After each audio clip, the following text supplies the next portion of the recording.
Welcome to my vlog.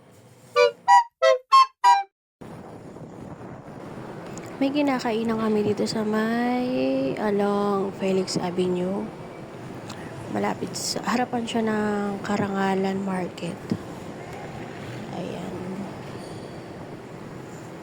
Sa harapan ng Karangalan Market, liliko kang pakanan.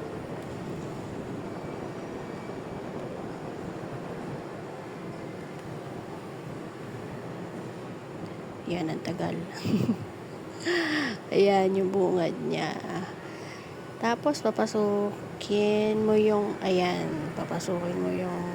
iskinitang yan. Makikita mo yan diretso. Hindi siya ordinaryong karinderya kasi siya ay kalabawan. Masarap yan. Maaga kami nakapunta kaya yan pa lang yung luto niya. Pero wag ka, hindi inaabot na maghapon yung tinda niyan. Nagtry kami pumunta ng bandang 3:00, wala na. Isang menu na lang meron sila. Madaming kumakain dyan, mga workers, ganyan. Hindi ko napicturan sa may gilid yan kasi may mga picture na mga dumayo na sa kanilang mga bikers, ganyan. Ayan, masarap siya. Dinadayo nga rin namin eh. Pati ilang beses na kami nakakain dyan.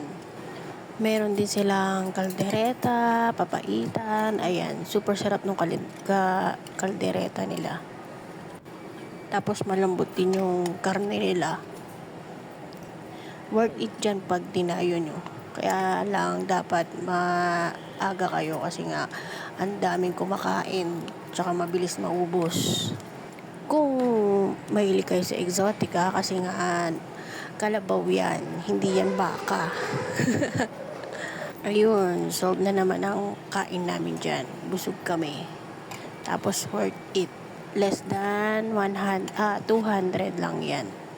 Yan. Follow niyo po ako for more affordable and sulit na kain. Thank you.